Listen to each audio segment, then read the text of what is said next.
Um, yeah. Hi, Belinda. Good evening. What is your favorite place? My favorite place is the United States because it was my first international trip alone in 2018. It was one of the most important experience of my life. I was feeling nervous while I was boarding the plane, but at the same time I was extremely excited. When I arrived, I felt proud of myself because it was the first time I was traveling without my parents.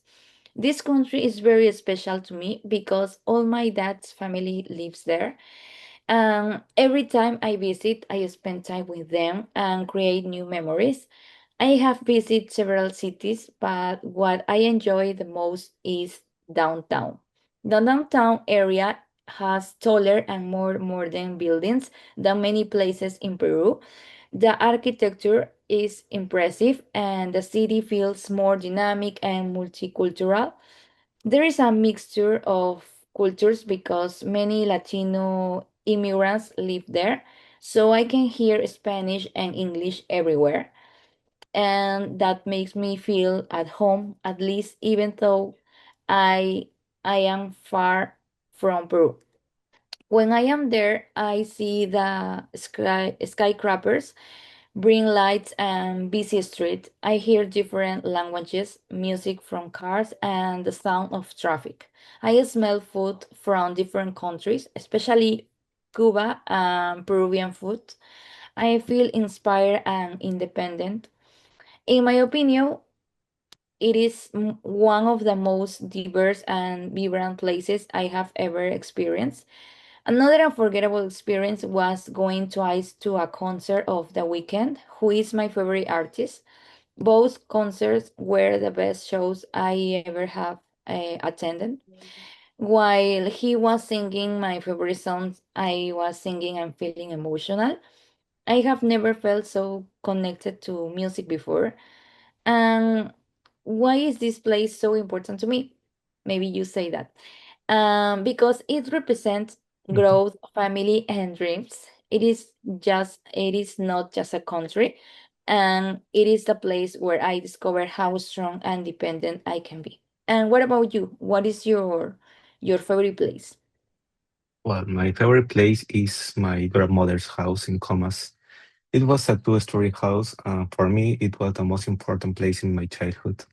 Compared to my own home, her house felt warmer and more peaceful.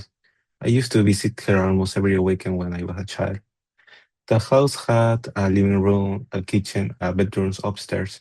One detail that I will never forget is the corridor that connected the living room with the kitchen and the stairs. It did not have a roof, so you could see the sky from inside the house. When it was sunny, the light made everything bright, and when it rained, the sound of the rain was very relaxing. In the living room, there was an old black and white television. Later, it was replaced by a color TV with an analog antenna, and we watched the channel those together. Those evenings were simple, but they were some of the happiest moments of my life. What made this place truly special was the kitchen. My grandmother cooked vegetarian food, and my uncle helped her prepare tofu. She had always made my favorite dishes, especially polenta with carrot sauce and noodles with carrot sauce. The smell of the food filled the whole house, and it made me feel safe and loved. Even today, no other food tastes as good as hers. I also remember the sound of my family talking and laughing while I was eating. Sometimes I was sitting at the table, and sometimes I was running around the house with my cousins. Those moments were the best part of my childhood. Now the house is not the same, but I will never forget everything. It is not just a place; it is a memory of love, family, and happiness. At least I know that whenever I think about it, I feel calm and nostalgic. That is why my grandmother's house will always be my favorite place. So, thank you for listening. Thank you too.